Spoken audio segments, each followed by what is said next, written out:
अब मैं आपको जो बताने वाला हूं वो आज के शो की सबसे खतरनाक बात है, और ये वो बात है जिसे आपको आज ध्यान से सुनना चाहिए, क्योंकि ये सिर्फ आपका परिवार नहीं बल्कि देश के लिए भी एक बहुत बड़ा खतरा है। पूरी दुनिया के किसी भी देश में जब विदेशी ताकतें उस देश को तोड़ने की साजिश रचती हैं तो सबसे पहले उस देश के लोगों को अपनी ही पुलिस और अपनी ही सेना के खिलाफ भड़काया जाता है। सबसे पहले ये ताकतें तय करती हैं कि इस देश के लोग ही अपनी पुलिस पर हमला करें, इस देश के लोग ही अपनी सेना की बात मानने से इनकार कर दें। और इस आंदोलन के दौरान भी इन छात्रों को अपनी ही पुलिस और अपनी ही सेना के खिलाफ भड़काया गया, और ये एक बहुत खतरनाक ट्रेंड है।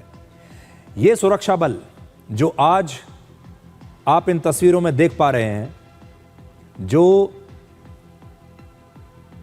इन प्रदर्शनकारियों से पिट रहे थे क्योंकि उनके हाथ कानून से बंधे हुए थे, ये सुरक्षा बल हमें आतंकवादियों से बचाते हैं, अपराधियों से बचाते हैं, अपनी जान पर खेलकर। विदेशों में संकट से हमें सुरक्षित वापस लेकर आते हैं। दुनिया भर में जब हमारे भारत के लोग फंस जाते हैं, यही लोग हमें वापस लेकर आते हैं सुरक्षित, यही सरकार लेकर आती है। ऑपरेशन सिंदूर के दौरान हमारी सेना ने पाकिस्तान को सरेंडर करने के लिए मजबूर किया था, यही सैनिक लड़ने के लिए गए।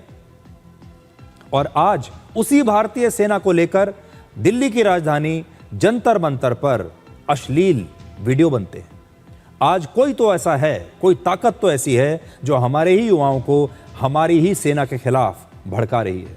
ऐसे आंदोलनों से हमारे युवा अपनी ही सेना और हमारे ही सुरक्षा बलों के खून के प्यासे बन सकते हैं, जैसा नेपाल में हुआ, बांग्लादेश में हुआ, श्रीलंका में हुआ।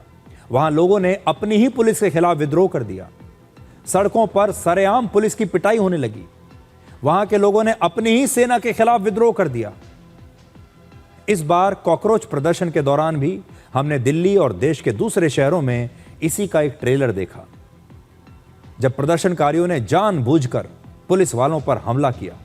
लेकिन पुलिस वाले उस समय जब उनका अपमान हो रहा था, लोग उनके साथ खड़े होकर उन्हीं के सामने उनके बारे में अपमानजनक रील्स बना रहे थे, वीडियोस बना रहे थे, उनके बारे में गाली गलौज करके उनका मजाक उड़ाते हुए ये पुलिस वाले चुपचाप देखते रह गए, जवाब नहीं दे पाए, क्योंकि उनके हाथ कानून से बंधे हुए थे।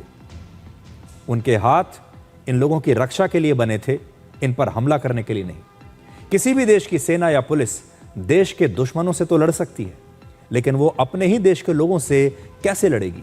अगर आंदोलन के नाम पर पुलिस पर और सेना पर हमला किया जाएगा तो ये देशद्रोह नहीं तो और क्या है। क्योंकि दुनिया के जो भी देश भारत को आज कमजोर देखना चाहते हैं, दिन रात भारत को कमजोर करने की प्लानिंग करते हैं। आप सोचिए, इन तस्वीरों को देखकर आज वो सारे देश, वो सारी खुफिया एजेंसीज, वो सारी ताकतें आज कितनी खुश होंगी।